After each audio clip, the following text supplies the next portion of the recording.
الصلاۃ والسلام علیکہ یا سیدی یا رسول اللہ وعلی آلک و صحابک یا سیدی یا نبی اللہ رب اشرح لی صدری ویسر لی امری واحلل عقدۃ من لسانی یفقهوا قولی واجعل لی وزیرا من اہلی رب زدنی علما رب زدنی علما رب زدنی علما ربی یسر ولا تعسر وتمم بالخیر وبک نستعین اللہم اجرنی فی مصیبتی واخلف لی خیرا منہا اللہم صلی علی سیدنا و مولانا محمد وعلی آلہ وصحابہ وبارک وسلم۔ آپ سب کو ترجمۃ القرآن کورس میں خوش آمدید ہے۔ آج ہم نے سورہ النساء کی آیت نمبر 4 یہ سٹارٹ ہو چکی ہے۔ جو ہی مہر کا ٹاپک سٹارٹ ہوا تھا وہاں سے ہماری آیت سٹارٹ تھی۔ شروع کرتے ہیں۔ اعوذ باللہ من الشیطان الرجیم، بسم اللہ الرحمن الرحیم۔ وآتوا النساء صدقاتهن نحلة فإن طبن لكم عن شيء منه نفسا فكلوه هنيئا مريئا۔ اور آتو دو نساء عورتوں کو، اور اپنی ازواج کو دو، صدقات ہن ان کے مہر، نہلا خوشی کے ساتھ۔ مردوں کو حکم دیا جا رہا ہے کہ عورتوں کو ان کے مہر خوشی سے ادا کر دو۔ فَإِن لَكُمْ شَيْءٍ مِّنْهُ نَفْسًا فَكُلُوهُ هَنِيًّا مَرِيًّا۔ پس ان اگر طبنا وہ عورتیں راضی ہوں، لکم تمہارے لیے، شیئن کچھ، یعنی مہر کا کچھ حصہ چھوڑ دیں، معاف کر دیں، یا پھر پورے کا پورا ہی معاف کر دیں، منہ اس مہر میں سے، نفسن خود بخود، اپنی مرضی سے، اپنی خوشی سے، فَقُلُوهُ ہنیًّا مَرِیًّا، تو پس وہ مہر، وہ صدقہ، وہ پیسہ، وہ آپ مل کر خوشی کے ساتھ اسے کھائیں۔ محاورتاً ادا کرتے ہیں، اور عورتوں کو ان کے مہر خوش دلی سے ادا کیا کرو۔ پھر اگر وہ اس مہر میں سے کچھ تمہارے لیے اپنی خوشی سے چھوڑ دیں تو تب اسے اپنے لیے سازگار اور خوشگوار سمجھ کر کھاؤ۔ ہم نے پیچھے کل مہر کی جو مقدار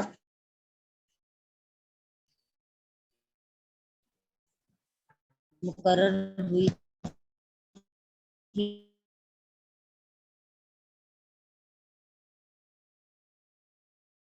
سارے دو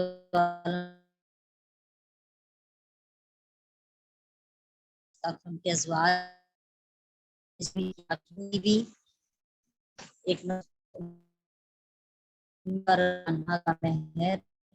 4,000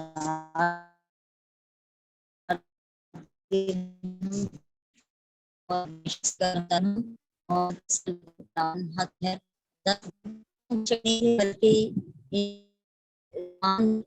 تقریباً 40 رضی اللہ عنہ رضی اللہ عنہ کی جو سامان تھا رضی اللہ عنہ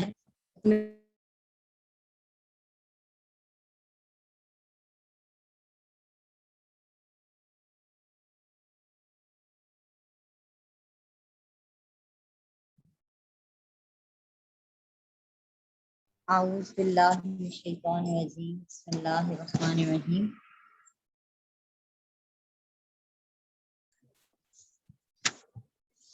مہر کی دو قسمیں بیان کی گئی ہیں، مہر معجل اور مہر معجل۔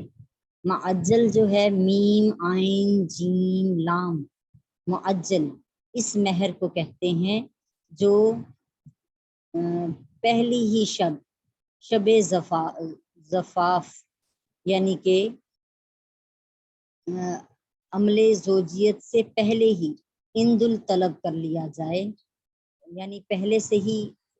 مانگا جائے کہ پہلے یہ ادا کیا جائے، اس کے بعد وہ عمل زوجیت ہو، اسے مہر معجل کہتے ہیں، میم عین جیم لام۔ اور جو دوسرا مہر ہے مہر معجل، میم واو جیم لام، یہ دوسری قسم ہے اس کی، جس کی مہر کی ادائیگی کا وقت مقرر کر لیا جائے کہ اتنے عرصے میں دیں گے، یا پھر جو انقطاع نکاح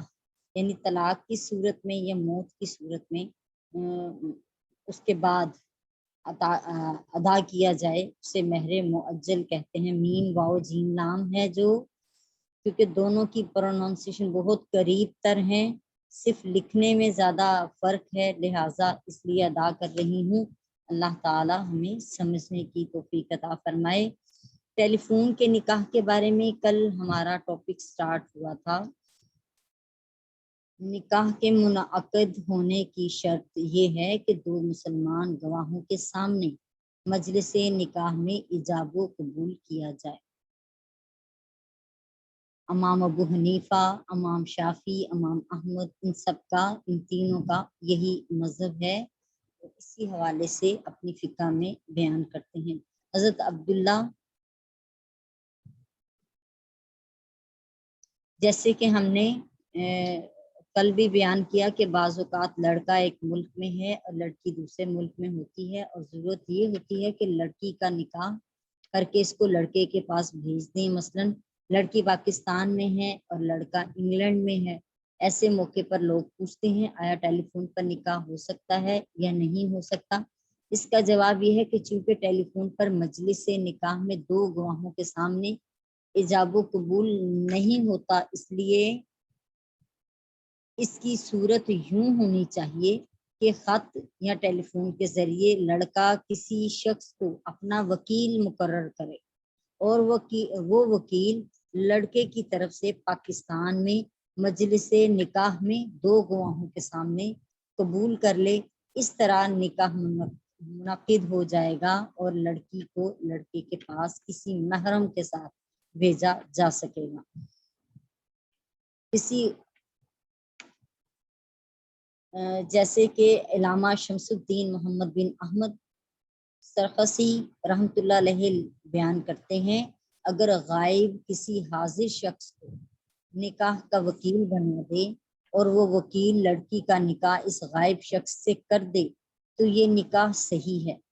اور اس کی دلیل یہ ہے کہ نبی کریم صلی اللہ علیہ وآلہ وسلم نے نجاشی کی طرف خط لکھا اور حضرت ام حبیبہ رضی اللہ تعالی عنہا کو نکاح کا پیغام دیا۔ نجاشی نے نبی کریم صلی اللہ علیہ وآلہ وسلم سے حضرت ام حبیبہ کا نکاح کر دیا، کیونکہ وہ سلطان ہونے کی وجہ سے حضرت ام حبیبہ کا ولی تھا۔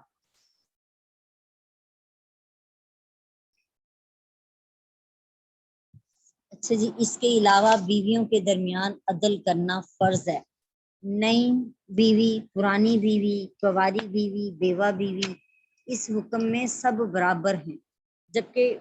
دیگر یہ ہمارے جو امام ہیں، حضرت امام ابو حنیفہ، بیویوں کے دینوں کی تقسیم کے معاملے میں نئی پرانی کا کوئی فرق نہیں کرتے۔ وہ فرماتے ہیں کہ بیویوں میں تقسیم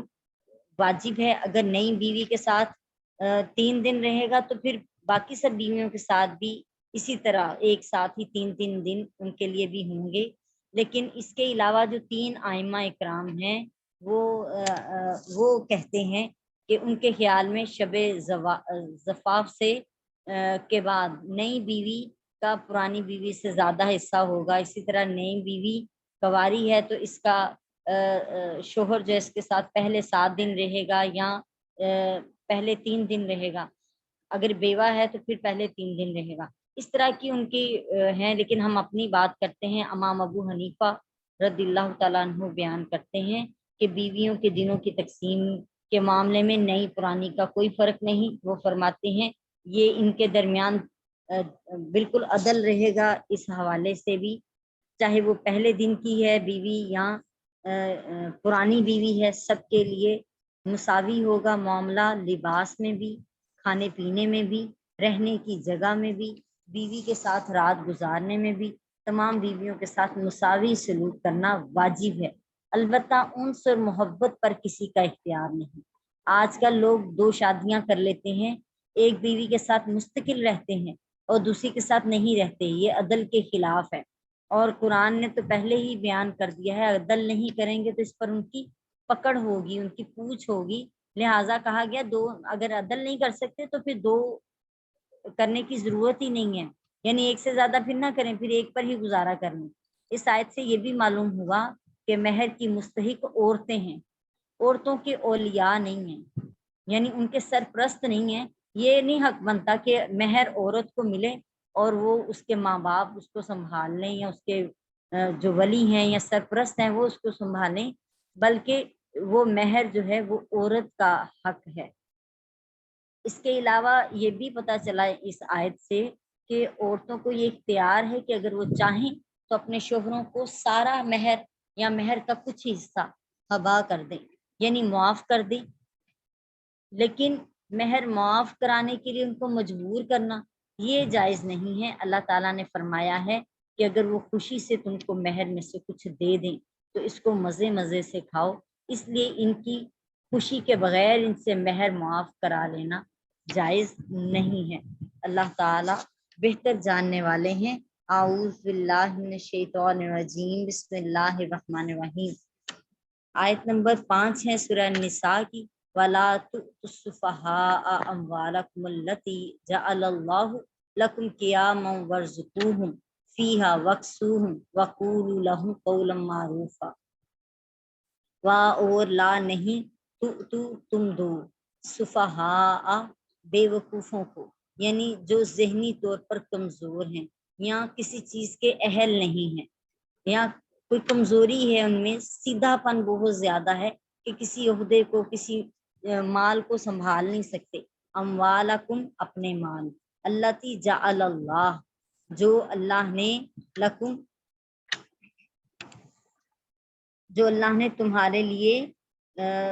بنائے ہیں، قیامن قیام کا باعث، ورزقوہم اور ان ناسمجھ لوگوں کو کھلاؤ، فیہا اس میں سے، وکسوہم اور اس میں سے انہیں پہناؤ، وقولوا لہم اور ان سے کہو قولا معروفا اچھی بات، اور تم بے سمجھوں کو اپنے یا ان کے مال سپرد نہ کرو جنہیں اللہ نے تمہاری معیشت کی استواری کا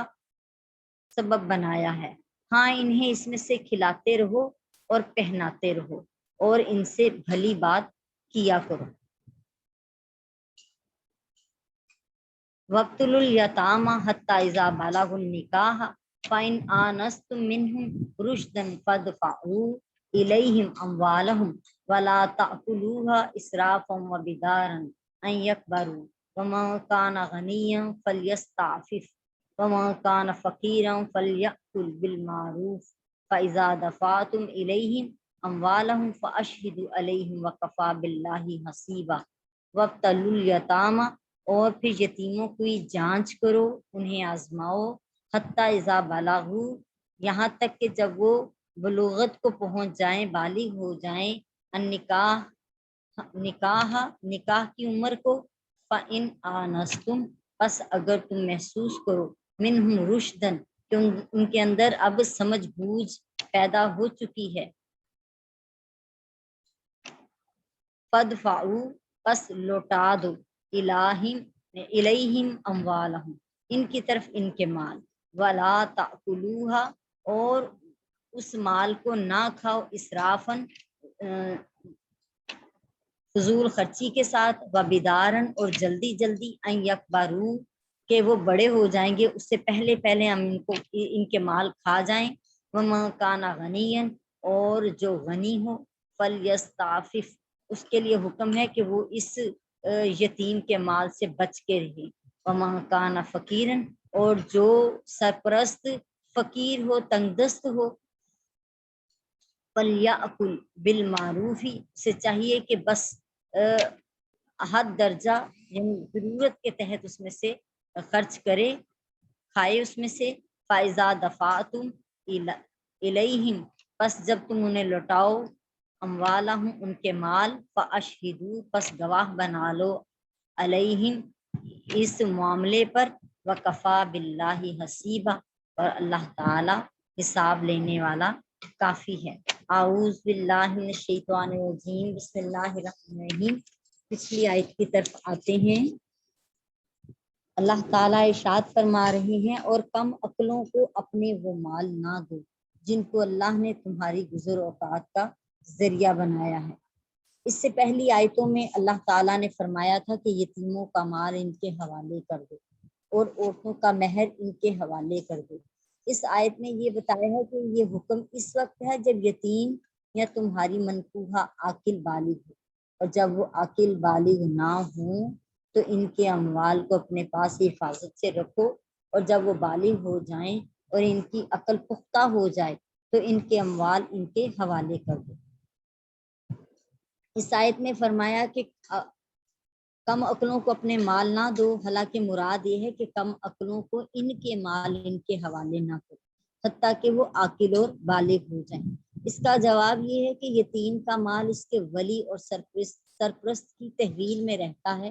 اس ادنا مناسبت کی وجہ سے یتیم کے مال کی اس کے سرپرست کی طرف نسبت کر دی گئی ہے۔ دوسری وجہ یہ ہے کہ اس آیت میں یتیم کے مال کو ولی کا مال اس لیے فرمایا گیا ہے تاکہ ولی یتیم کے مال کی اس طرح حفاظت کرے جیسے وہ اپنے مال کی حفاظت کرتا ہے۔ وہ اس کو فضول اور بے درے خرچ نہ کرے، اس کی حفاظت میں کوتاہی نہ کرے، یتیم کے مال کی اپنے مال کی ہی طرح حفاظت کرے۔ اچھا جی، یہاں پہ صفیحہ سے مراد کون ہیں جی؟ ان سے مراد سعید بن جبیر کہتے ہیں اس سے مراد یتیم اور عورتیں ہیں، اور حسن بصری نے کہا ہے اس سے مراد نابالغ ہیں، اور اس سے مراد کم عقل، خواہ وہ لڑکا ہو یا لڑکی ہو۔ از امام بخاری رحمۃ اللہ علیہ فرما رہے ہیں جس صحیح بخاری شریف میں حضرت نعمان بن بشیر اس حدیث پاک کو روایت کرتے ہیں کہ میرے والد مجھے رسول اللہ صلی اللہ علیہ وآلہ وسلم کے پاس لے کر گئے اور کہا میں نے اپنے اس بیٹے کو مال ہبا کیا ہے۔ رسول اللہ صلی اللہ علیہ وآلہ وسلم نے پوچھا کیا تم نے اپنے سب بچوں کو اتنا ہی مال ہبا کیا ہے؟ انہوں نے کہا نہیں۔ رسول اللہ صلی اللہ علیہ وآلہ وسلم نے فرمایا تو اس سے رجوع کر لو۔ اس حدیث سے معلوم ہوا کہ کم عمر بچوں کو ہبا کرنا صحیح ہے، البتہ ان میں مساوی ہبا کرنا چاہیے، ایک جیسی تقسیم ہو ان کی، اور اس آیت میں کم عمر بچوں کو دینے سے منع کیا گیا ہے۔ اس کا جواب یہ ہے کہ اس آیت میں ناسمجھ بچوں کو مال ہبا کرنے اور ان کی ملکیت میں دینے سے منع نہیں فرمایا گیا، بلکہ تصرف کرنے کے لیے ان کے ہاتھوں میں مال دینے سے منع کیا گیا ہے۔ یعنی کہ آپ نیت کر سکتی ہیں کہ میرے پاس اتنا سونا جو پڑا ہے یہ میں تقسیم کر کے ان کے درمیان تقسیم کر دوں، تو وہ ان کی ملکیت ان کے نام لگا دیں، رکھ دیں، لیکن ان کے ہاتھ نہ پکڑائیں ورنہ وہ ضائع کر دیں گے، کیونکہ ابھی ان کے اندر وہ سمجھ بوجھ نہیں ہے کہ وہ اس کو صحیح طریقے سے صحیح جگہ پر خرچ کرنے کی اہلیت رکھتے ہوں۔ نابالغ بچہ اور کم عقل کو مالی تصرف سے روکنے پر قرآن مجید کی بھی یہی آیت جو ہے اس پر دلیل ہے، جس میں کہا گیا کہ کم عقلوں کو ان کے مال نہ دو جن کو اللہ نے تمہاری گزر اوقات کا ذریعہ بنایا ہے، ان سے خیر خواہی کی بات کہو اور یتیموں کا امتحان لیتے رہو یہاں تک کہ جب وہ نکاح کی عمر کو پہنچ جائیں اور تم ان میں سمجھداری کے بھلائی کے آثار دیکھو تو ان کے مال ان کے حوالے کرو۔ امام محمد بن اسماعیل بخاری رحمۃ اللہ علیہ صحیح بخاری شریف میں بیان کرتے ہیں حضرت علی کرم اللہ وجہ الکریم نے فرمایا کیا تم کو نہیں معلوم کہ 3 شخصوں سے قلم یعنی تکلیف اٹھا لی گئی، یعنی اس پر ان کی پکڑ پوچھ نہیں ہے، مجنون سے یعنی جو دیوانہ ہو چکا ہے حتیٰ کہ وہ تندرست ہو جائے، یعنی اس سے کوئی پکڑ پوچھ نہیں ہوگی، اس کے مال پر، اس کے اسباب پر، یعنی جو کوشچن عام انسانوں سے پوچھے جانے ہیں کہ عمر کہاں گزاری ہے، دین کے لیے کیا کی ہے، جو پیسہ تمہیں مال دیا گیا تھا اللہ نے عطا کیا تھا اس کو اللہ کی راہ میں خرچ کیا تھا کہ نہیں کیا تھا، کس درجے کا کیا تھا، وہ سارا کچھ جو زندگی کے بارے میں پوچھا جانا ہے ان کے لیے ان سے قلم اٹھا لیا گیا ہے، یعنی ان کو اس کی تکلیف میں نہیں ڈالا گیا، ان سے پوچھ نہیں ہوگی، بچے سے حتیٰ کہ وہ بالغ ہو جائے، اور سوئے ہوئے سے حتیٰ کہ وہ بیدار ہو جائے۔ حضرت علی کرم اللہ وجہ الکریم نے فرمایا مغلوب العقل کے سوا ہر شخص کی طلاق جائز ہے، یعنی اگر کوئی ایسا انسان جس کا ذہن کام نہیں کر رہا اور ذہنی طور پہ وہ بیمار ہے، دماغی طور پہ بیمار ہے، اور اگر وہ اپنے منہ سے طلاق کے لفظ ادا کرتا ہے تو وہ طلاق نہیں ہوگی، جبکہ اس کے علاوہ ہر شخص جو ہے وہ جو سمجھ بوجھ رکھتا ہے وہ اب غصے میں دے یا جیسے مرضی دے، اس کی طلاق جو ہے وہ جائز ہو جائے گی۔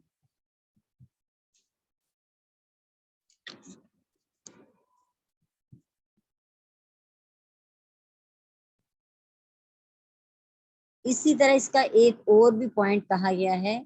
کہ جو شخص کسی عہدے کا اہل نہ ہو اور وہ اس عہدے پر کام کرے تو قاضی، سلطان یا حکومت وقت پر لازم ہے کہ مسلمانوں کو اس کے ضرر سے بچائے اور اسے اس عہدے پر کام کرنے سے روکے، مثلاً ان پڑھ، عطائی حکیم اور بے سند ڈاکٹر، ان کو لوگوں کی جانوں سے کھیلنے کے لیے علاج معالجے سے روکنا لازم ہے۔ آگے اللہ تعالیٰ آیت نمبر 6 میں بیان کر رہے ہیں وَابْتَلُوا الْیَتَامَى، اور یہ تم یتیموں کو بطور تربیت امتحان لیتے رہو حتیٰ کہ جب وہ نکاح کی عمر کو پہنچ جائیں۔ اب دیکھتے ہیں جی کہ ان کے بلوغت کا معیار کیا ہے۔ لڑکے کی بلوغت کی علامت جو ہے وہ احتلام اور امزال ہے، اور لڑکی کے بلوغت کی علامت احتلام، حیض اور حمل ہے۔ اگر دونوں میں سے ان میں سے کوئی علامت نہ پائی جائے تو ہمارے جو ائمہ ثلاثہ ہیں، یعنی ہمارے امام کے علاوہ جو 3 ہیں، ان کے خیال میں 15 سال کی عمر میں ان دونوں کو بالغ قرار دے دیا جائے گا، جبکہ امام اعظم حضرت امام ابو حنیفہ رضی اللہ تعالی عنہ کے نزدیک لڑکے کی عمر 18 سال ہو اور لڑکی کی عمر 17 سال ہو تو یہ بلوغت کا معیار ہے۔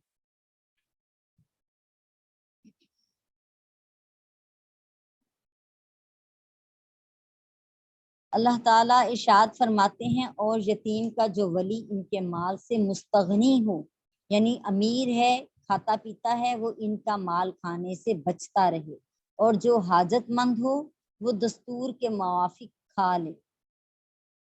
جو فقہائے احناف ہیں، یعنی حضرت امام ابو حنیفہ، ان کی فقہ سے مختلف علماء کرام کے نزدیک یتیم کے ولی کے لیے یتیم کا مال کھانا جائز نہیں ہے۔ انہوں نے لکھا ہے کہ جسے وصیت کی گئی ہے اور ولی بغیر کسی شرط کے، یعنی احسان کے طور پہ، کیونکہ یتیم کے مال کی دیکھ بھال کرتا ہے اس لیے اس کی اجرت اس پر واجب نہیں ہے۔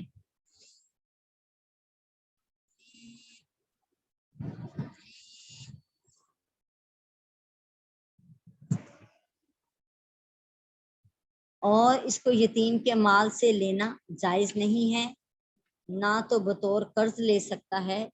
اور نہ ہی بطور بغیر قرض۔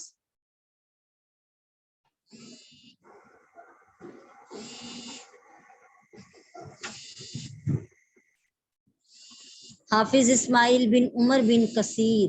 نے لکھا ہے جی تفسیر ابن کثیر میں کہ فقہا نے کہا ہے کہ ولی کی ضرورت اور اس کی اجرت میں سے جو کم ہو وہ اس کو لے سکتا ہے، اور جب وہ خوشحال ہو جائے تو اس کی واپسی کے بارے میں 2 قول ہیں۔ امام احمد نے اپنی سند کے ساتھ روایت کیا ہے کہ ایک شخص نے سوال کیا میرے پاس مال ہے اور میرے پاس یتیم ہے، آپ نے فرمایا بغیر اسراف کے اپنے یتیم کے مال سے کھا لو، بغیر اسراف اور تبذیر کے، اور نہ مال جمع کرنا اور نہ اپنا مال بچانا۔ امام ابو داود، امام نسائی، امام ابن ماجہ نے اپنی اپنی سندوں کے ساتھ روایت کیا ہے کہ ایک شخص نبی کریم صلی اللہ علیہ وآلہ وسلم کے پاس آیا اور کہا میرے پاس ایک یتیم ہے جس کا مال ہے اور میرے پاس مال نہیں ہے، آیا میں اس کے مال سے کھا لوں؟ آپ نے فرمایا بغیر اسراف کے اس کے مال سے کھا لو۔ دوسرا قول یہ ہے کہ خوشحال شخص بھی یتیم کے مال سے قرض لے سکتا ہے لیکن بعد میں اس کو واپس کر دے، اور اس قول کی دلیل یہ ہے کہ امام سعید بن منصور نے اپنی سنن میں حضرت برا بن عازب رضی اللہ تعالیٰ عنہ سے روایت کیا ہے کہ حضرت عمر رضی اللہ تعالیٰ عنہ نے فرمایا کہ میرے نزدیک یتیم کا مال بیت المال کے حکم میں ہے، اگر میں اس مال سے مستغنی ہوں تو میں اس سے اجتناب کرتا ہوں یعنی بچتا ہوں، اور جب ضرورت ہوتی ہے تو میں اس مال سے قرض لیتا ہوں، اور جب گنجائش ہوتی ہے تو اس کو واپس کر دیتا ہوں۔ اگر ولی فقیر ہو یعنی جو سرپرست ہے یتیم کا، وہ اگر فقیر ہے، تنگ دست ہے، اور اپنی خدمت اور محنت کے مطابق یتیم کے مال سے کھا لے تو مجھے امید ہے، یہ فقیر ابو اللیث محمد بن احمد سمرقندی حنفی رحمۃ اللہ علیہ بیان کر رہے ہیں کہ اگر ولی فقیر ہو اور اپنی خدمت اور محنت کے مطابق یتیم کے مال سے کھا لے تو مجھے امید ہے کہ اس سے مواخذہ نہیں ہوگا، کیونکہ بہت سے علماء نے اس کی اجازت دی ہے، لیکن اس سے بچنا افضل ہے۔ علماء دین اور دینی خدمات بجا لانے والے عاملین کے لیے ان خدمات پر اجرت لینا اس وقت منع ہے جب ان کے علاوہ ان خدمات کو انجام دینے کے لیے اور کوئی شخص نہ ہو، اگر ان کے اور ان کے حق میں ان خدمات کا انجام دینا فرض عین ہو جائے، اور جب ایسی صورتحال نہ ہو تو پھر ان کے لیے ان خدمات پر اجرت لینا جائز ہے۔ اللہ اور اس کے رسول سب سے بہتر جاننے والے ہیں۔ اللہ تعالی ہمیں اس کی صحیح سمجھ بوجھ عطا فرمائے۔ وما علینا الا البلاغ المبین۔ صدق اللہ العظیم۔ سب کو السلام علیکم ورحمۃ اللہ وبرکاتہ۔